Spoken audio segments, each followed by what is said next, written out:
Students, कैसे हैं आप लोग। आज आप लोगों के लिए टॉपिक है गुणसूत्रों की संख्या जो होती है हमारे शरीर में वो 46 होती है, यानी 23 जोड़ी पाए जाते हैं। लेकिन कभी कभी गुणसूत्रों की संख्या में परिवर्तन आ जाते हैं और उससे हमारे शरीर में कुछ विकार उत्पन्न हो जाते हैं।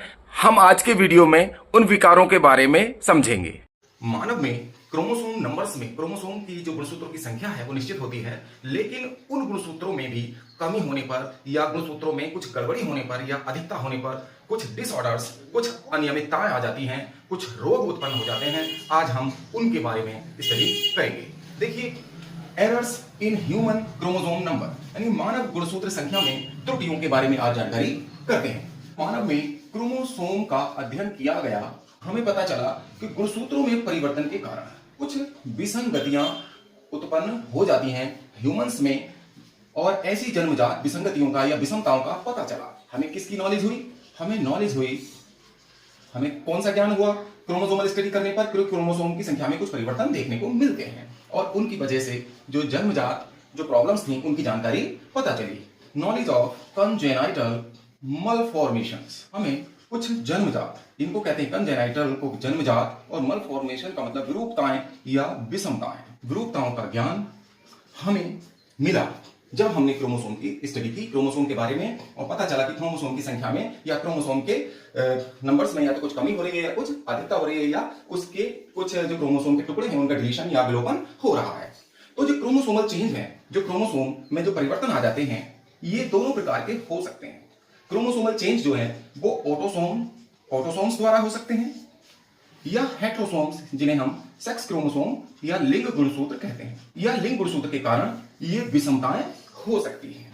और ये तो मुख्य कारण है ऑटोसोम्स द्वारा और सेक्स क्रोमोसोम्स द्वारा, लेकिन इसके अलावा भी कुछ और विषमताएं हैं जिनकी वजह से क्या है, ह्यूमन में कुछ रोग या कुछ विसंगतियां देखने को मिलती हैं। तो एक तो ये है कि गैमेटोजेनेसिस के समय जब गैमीट बनते हैं तो उस समय भी क्रोमोसोम में कुछ विसंगतियां उत्पन्न हो सकती हैं। और नेक्स्ट है फर्टिलाइजेशन के समय, जब फर्टिलाइजेशन हो रहा होता है, ये तो गैमेटोजेनेसिस क्या है, युग्मकों का बनना, यानी कि जिसमें मेल और फीमेल युग्मक बनते हैं, तो उसको हम क्या कहते हैं, ये जो गैमीट बनेंगे, तो गैमीट्स बनने को क्या कहेंगे, युग्मक जनन या गैमेटोजेनेसिस कहते हैं। तो फर्टिलाइजेशन में के समय, फर्टिलाइजेशन के टाइम क्या होंगी, कुछ एबनॉर्मलिटीज आ जाती हैं नंबर ऑफ क्रोमोसोम्स में, उसके कारण भी विषमताएं या प्रॉब्लम्स देखने को मिलती हैं। अब आता है, देखिए, क्रोमोसोम में जो चेंज हैं वो निम्नलिखित प्रकार के होते हैं। क्रोमोसोमल चेंज निम्नलिखित प्रकार के होते हैं। सबसे पहला है पॉलीप्लॉइडी, और इसको हम यूप्लॉइडी, और इसको हिंदी में बहुगुणिता या सुगुणिता के नाम से जानते हैं। पॉलीप्लॉइडी मानव में ऑटोसोम्स के 3 पेयर्स क्रोमोसोम्स यानी कि 3 जोड़ी गुणसूत्रों और XXY क्रोमोसोम्स की उपस्थिति के कारण ट्रिप्लॉइडी उत्पन्न होती है, यानी कि 3 जोड़ी गुणसूत्रों में और XXY क्रोमोसोम की अगर उपस्थिति है क्रोमोसोम्स में, तो वहां ट्राइप्लॉइडी या ट्रिप्लॉइडी उत्पन्न होती है। जहां मानव में अगर ये स्थिति उत्पन्न होती है तो वहां पर हाथ पैर की जो उंगलियां हैं वो जुड़ी हुई होंगी, जबड़ा छोटा होगा, और जो मस्तिष्क का विकास है वो इरेगुलर होगा, अनियमित होगा। और ऐसे शिशु में अगर ट्रिप्लॉइडी पाई जाती है, पॉलीप्लॉइडी का ये लक्षण है, तो ऐसे जो शिशु हैं वो जन्म के समय ही उनकी मृत्यु हो जाती है। और ये जो ट्रिप्लॉइडी है या पॉलीप्लॉइडी जो है वो क्या है, हैप्लॉइड गुणसूत्र के मल्टीपल्स के साथ बढ़ती है, यानी कि हैप्लॉइड जो अगुणित गुणसूत्र है उसके गुणनफल के साथ ये बढ़ती है। जैसे हैप्लॉइड को हम n कहते हैं, तो जो ट्रिप्लॉइडी होगी, ट्रिप्लॉइड को 3n कहेंगे, और टेट्राप्लॉइड को 4n, और पेंटाप्लॉइडी को 5n कहेंगे, और इसको हम पॉलीप्लॉइडी कहते हैं। जैसे जैसे गुणसूत्रों की संख्या बढ़ती चली जाती है पेयर में, तो उसको हम क्या कहेंगे, पॉलीप्लॉइडी कहते हैं। और ये जो पॉलीप्लॉइडी है, ये किस प्रकार, या ट्रिप्लॉइडी किस प्रकार ह्यूमन में उत्पन्न होती है, ये मानव में जो ट्रिप्लॉइडी है तो वो कैसे उत्पन्न होगी, ये भी समझ लीजिए। जो मानव में जो त्रिगुणिता है उसका उत्पन्न होने का कारण है, पहला तो ये है कि गैमेटोजेनेसिस के समय जब युग्मक जनन होगा, तो युग्मक जनन के समय मियोसिस ना होने से, पहला कारण तो ये है, मियोसिस ना होने से ट्रिप्लॉइडी उत्पन्न हो जाती है। दूसरा, माइटोसिस इनकम्प्लीट होने से, यानी कि इनकम्प्लीट माइटोसिस द्वारा, इनकम्प्लीट माइटोसिस यानी समसूत्री विभाजन अगर अपूर्ण होता है युग्मक जनन के समय, तब भी ये ट्रिप्लॉइडी उत्पन्न हो सकती है। और तीसरा कारण है कि अगर एक ओवम एक एग के साथ कभी कभी दो स्पर्म जुड़ जाते हैं तब भी ट्रिप्लॉइडी उत्पन्न हो जाती है, यानी कि 3n वाली कंडीशन आ जाती है। ये ट्रिप्लॉइडी के ह्यूमन में ट्रिप्लॉइडी होने के कारण है। अब देखिए दूसरा टॉपिक एन्यूप्लॉइडी, अर्थात इसको दूसरा हेट्रोप्लॉइडी के नाम से भी जानते हैं। इसको हिंदी में असुगुणिता या विषम गुणिता भी कहते हैं। देखिए अगर क्रोमोसोम के किसी पेयर क्रोमोसोम के यानी गुणसूत्र के किसी जोड़े की संख्या में अगर कोई परिवर्तन आ जाएगा तो उसे हम एन्यूप्लॉइडी या असुगुणिता या विषम गुणिता कहेंगे। अगर क्रोमोसोम की जो कंप्लीट संख्या है, हर किसी जीवधारी में या मानव में क्रोमोसोम की एक निश्चित संख्या होती है, जैसे हमारे अंदर 46 है, तो इस 46 में कंप्लीट संख्या में या तो एक या अधिक क्रोमोसोम की कमी हो जाए तो इसको हाइपोप्लॉइडी कहते हैं। अगर क्रोमोसोम की कंप्लीट संख्या में, कंप्लीट नंबर्स में एक या अधिक की अधिकता हो जाए तो उसको हाइपरप्लॉइडी कहते हैं। और हाइपोप्लॉइडी और हाइपरप्लॉइडी को मिलाकर एन्यूप्लॉइडी कहा जाता है। एन्यूप्लॉइडी यानी कि असुगुणिता। असुगुणिता के कारण, ऐसा अधिकता या कमी के कारण जो क्या है, ह्यूमन बॉडी में कुछ इरेगुलरिटी आ जाती है, कुछ अनियमितता आ जाती है, या इसको हम डिजीज जैसे कैरेक्टर आ जाते हैं या रोग उत्पन्न हो जाते हैं। तो ऐसे रोगों को या रोग जो बन जाते हैं शरीर के अंदर, उन्हें हम क्या कहते हैं, क्रोमोसोम के कारण चूंकि हो रहा है तो इसलिए इनको हम क्रोमोसोमल सिंड्रोम कहा जाता है। क्रोमोसोम की कंप्लीट संख्या में कमी या अधिकता से जो शरीर के अंदर अनियमितता आ गई या बीमारी उत्पन्न हो गई, उसे हम क्या कहेंगे, उसे हम क्रोमोसोमल सिंड्रोम के नाम से जाना जाता है। अब कंडीशंस इन एन्यूप्लॉइडी यानी असुगुणिता की जो अवस्थाएं हैं, देखिए ये होता है मोनोसोमिक। मोनोसोमिक का मतलब है एक सूत्र न्यूनता, यानी कि न्यूनता का मतलब है कमी, और एक सूत्र का मतलब है एक गुणसूत्र। इसमें अगर जो इतने भी कंप्लीट क्रोमोसोम होंगे किसी भी जीव जाति में, तो उसमें कंप्लीट नंबर ऑफ क्रोमोसोम्स की संख्या में क्या हो जाता है, एक गुणसूत्र कम हो जाता है।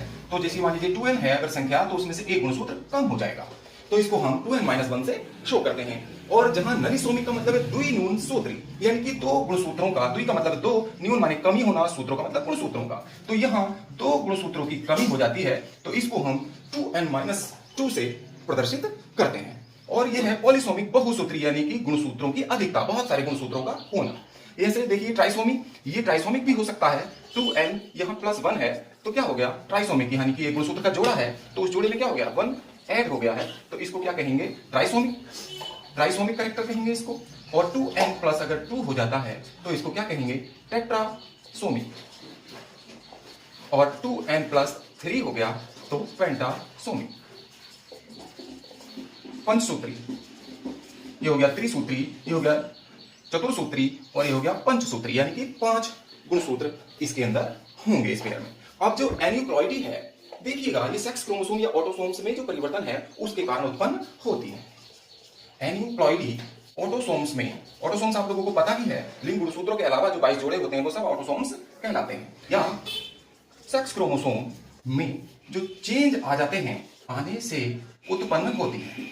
एन्यूप्लॉइडी कैसे उत्पन्न होगी, या तो ऑटोसोम्स की संख्या में परिवर्तन आ जाए या सेक्स क्रोमोसोम की संख्या में परिवर्तन आ जाता है, तो एन्यूप्लॉइडी यानी असुगुणिता उत्पन्न हो जाती है। एन्यूप्लॉइडी इन्वॉल्विंग सेक्स क्रोमोसोम, यानी कि लिंग गुणसूत्रों की एन्यूप्लॉइडी या असुगुणिता किस प्रकार होती है, तो लिंग गुणसूत्रों में कमी या अधिकता से क्या होगी, जो प्रॉब्लम्स होंगी, तो पहली है टर्नर सिंड्रोम, यानी कि टर्नर लक्षण या टर्नर सिंड्रोम जो है, ये क्या होता है, जो सेक्स क्रोमोसोम है, लिंग गुणसूत्र, ये कौन सा जोड़ा हुआ है आप लोगों को पता होगा, सेक्स क्रोमोसोम कौन सा होता है, 23वां जोड़ा होता है। तो इसमें क्या होगा, सेक्स क्रोमोसोम में एक क्रोमोसोम की कमी हो जाती है, एक क्रोमोसोम की क्या हो जाती है, कमी हो जाती है। तो इसको हम किस चीज से शो करेंगे, ये कहलाएगा मोनोसोमी, यानी 2n-1, तो इसको हम क्या कहेंगे, मोनोसोमी या मोनोसोमिक हो जाता है। जो लिंग गुणसूत्र है, जो 23वां जोड़ा है, 23वें जोड़ों में मोनोसोमी के कारण,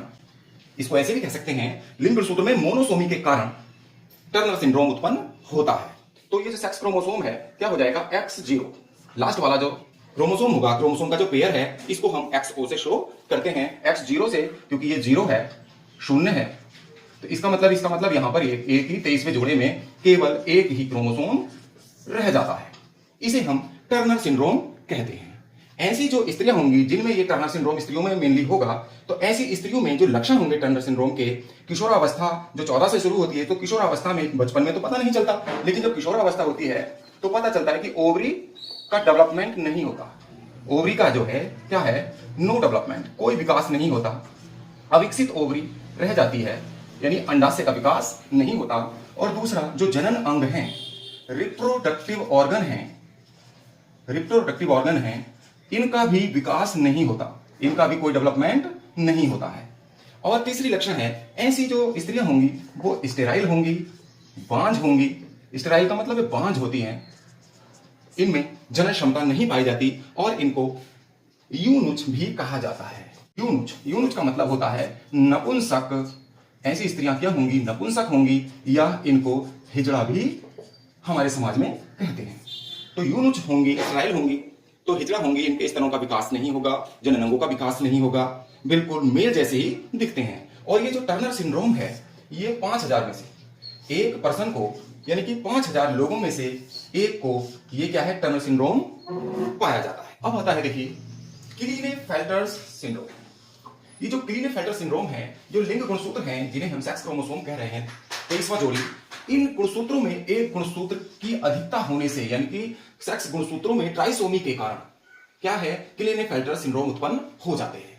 इसमें क्या है, 2n+1 बराबर 47 क्रोमोसोम इसमें हो जाते हैं। जहां 2n-1 था अभी डाउन सिंड्रोम में, या मंगोलियन डाउन सिंड्रोम में भी एक ज्यादा हो जाता है। इससे पहले टर्नर सिंड्रोम में आप लोगों को बताया, तो उसमें क्या था, एक गुणसूत्र कम हो रहा था, 45 हो रहे थे यहाँ पर। तो देखिए यहाँ जो मेल में ये क्लीनेफेल्टर सिंड्रोम पाया जाएगा, तो मेल में क्या होता है कि जो टेस्टिस हैं, वृषण हैं, इनके छोटे हो जाएंगे, शरीर पर बाल कम होते हैं लड़कियों की तरह, और लड़कियों की तरह, गर्ल्स की तरह इनकी छाती का विकास हो जाता है, यानी स्तनों का विकास हो जाता है। इस स्थिति को गायनेकोमैस्टिया के नाम से भी जानते हैं। जब लड़के में लड़कियों की भांति स्तनों का विकास हो जाता है, तो इस अवस्था को हम गायनेकोमैस्टिया के नाम से भी जानते हैं, इसको ध्यान रखिएगा।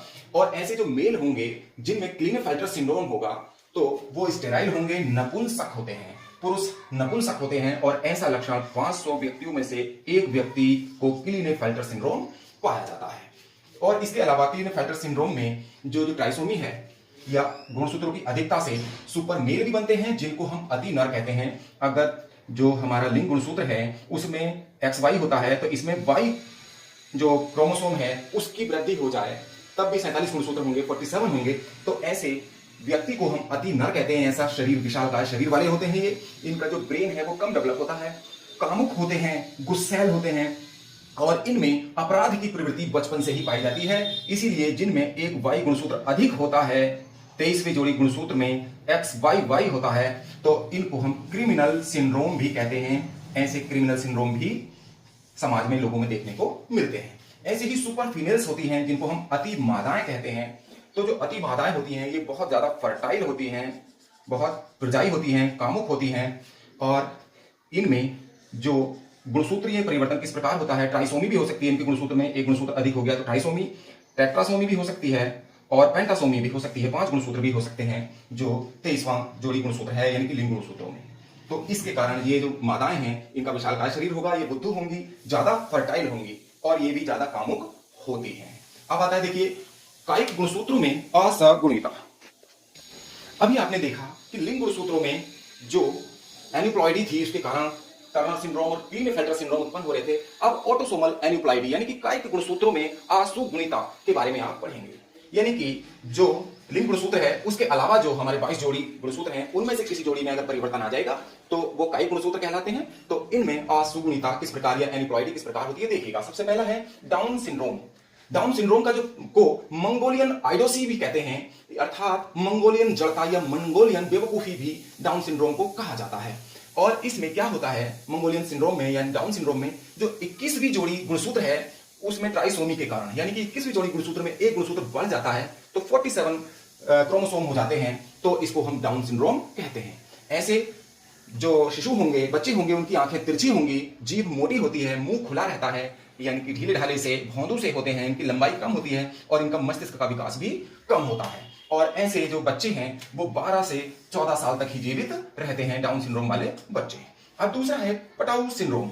पटाउ सिंड्रोम में जो 13वीं जोड़ी गुणसूत्र है, 13th पेयर है, उसमें ट्राइसोमी के कारण पटाउ सिंड्रोम हो जाता है। इसमें ऊपर का होठ जो है बीच से कटा हुआ होगा, इसको हेयर लिप कहेंगे। हेयर लिप वाली कंडीशन आ जाती है। तालू में दरार उत्पन्न हो जाती है, जिसको क्लेफ्ट पालेट कहते हैं। और ऐसे जो बच्चे हैं जिनमें पटाउ सिंड्रोम होगा वो 3 महीने तक ही जीवित रह पाते हैं। अगला है एडवर्ड सिंड्रोम। एडवर्ड सिंड्रोम 18वीं जोड़ी में ट्राइसोमी के कारण एडवर्ड सिंड्रोम होता है और ऐसे शिशु 6 मंथ तक ही जीवित रहते हैं। 6 मंथ के बाद ये मर जाते हैं। अब है क्राइडुशैट सिंड्रोम। क्राइडुशैट सिंड्रोम को कैट क्राई सिंड्रोम भी कहते हैं। और जिन बच्चों में ये कैट क्राई सिंड्रोम हो जाता है तो वो बच्चे बचपन में बिल्ली की तरह म्याऊं म्याऊं जैसी आवाज निकालते हैं, जैसे बिल्ली रोती है। तो इसीलिए इसको क्या कहते हैं, कैट क्राई सिंड्रोम के नाम से भी जाना जाता है। इसमें क्या होता है, जो 5वां पेयर है गुणसूत्रों का, उसकी एक भुजा 5वें जोड़ी क्रोमोसोम के जो क्रोमोसोम है उनकी आर्म यानी कि उनकी भुजाएं विलोपित हो जाती हैं, डिलीट हो जाती हैं। डिलीशन का मतलब है डिलीट होना या नष्ट होना, गायब हो जाती हैं। इस कारण से कैट क्राई सिंड्रोम उत्पन्न होता है और इसमें बच्चे म्याऊं म्याऊं की आवाज करते हैं।